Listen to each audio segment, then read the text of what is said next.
President of the Republic of the Gambia, President Adama Barrow, for according us this opportunity once again to have a consultative forum of political party leaders, to ensuring that we have a consolidating approaches.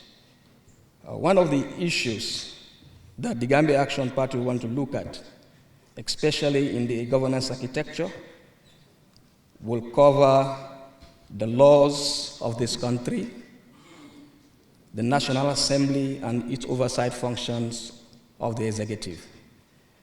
I'm speaking on behalf of my party leader, Honorable Musa Hussein Uyali Bachili, who is presently out of country. And then, as the deputy party leader, I'm here to ensure the message of the Gambia Action Party also filtered. We have problems with the laws, and we have to make these laws right, especially the National Assembly, its oversight functions they have with the executive, where we will have laws passed and National Assembly members will sit in the National Assembly without wearing political hats. This will ensure that the national interests will cover some of these laws that we're talking about. And the other thing is the hate speech. And the hate speech will also look at the role of the Independent Electoral Commission to ensuring that political parties are well regulated in a manner whereas the issue of hate speech will be set aside. Because if we want to build a peace infrastructure, these are some of the areas we want to look at to ensuring that political parties come forward to exclude themselves from making hate speeches. The other point I looked at is the general reforms. And these reforms are key. One of them is the SSR. The SSR is very important that the Gambian government takes the lead and ensure that these reforms are made. And the other point I want to look at is the implementation of the TRRC recommendations. Yes, of course. I could remember where a convergence was held. Political party leaders, our executive are also invited to ensure the recommendations are launched through the collaboration with the Ministry of Justice and the victims that we are also affected, and we'll ensure that the process should be done and dusted. The other thing I want to look at is our foreign policy.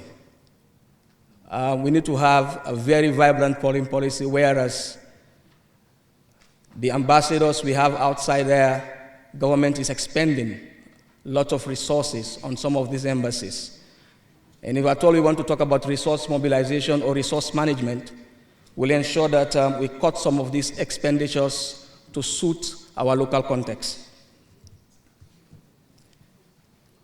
I want to look at the building a peace infrastructure. In building a peace infrastructure, it's not an easy job. And I will want to recommend here that the President will focus on strengthening the capacity of the Inter-Party Committee. Because the Inter-Party Committee is one of these structures, is one of these pillars that will promote a peace infrastructure. And I could remember, if at all we envisage some of the mandate of the Inter-Party Committee, we'll ensure that we have contemporary arrangements like this, whereas if not quarterly, but a national dialogue where it will include political parties will come every 6 months, so that we can talk about things of national concerns. And the capacity of the IPC, which is also key, will come and play a greater role in building the peace infrastructure that we want. I could remember the Gambia holds third before in the African Peace Countries Index, and now we are losing it to position 5, where Ghana, Namibia, and other countries are now taking over. And these are indicators that have shown clearly that the Gambia is losing this. And for us to go back to that position, or even go before that position, I think we have a lot to do in ensuring that we build a peace infrastructure in this country. The other thing I want to look at is the maritime education. Maritime education is key because as we see, it's part of agriculture, and then secondly, youth in this country are also depending on fish catching and other things that has to do with marine. So if at all we have a maritime education fit for purpose, where there could be policies or a map layout for youth to benefit from such a kind of capacity to ensure that maritime can be utilized to its full potential. Another thing is smart agriculture. The manner in which we've seen agriculture being practiced in this country has been here for a long time. And I think we have to shift from where we used to and then involve ourselves into smart agriculture. This will entail government can come in to play a role to create state farms. And these state farms will be there to ensure that we grow what we eat and eat what we grow.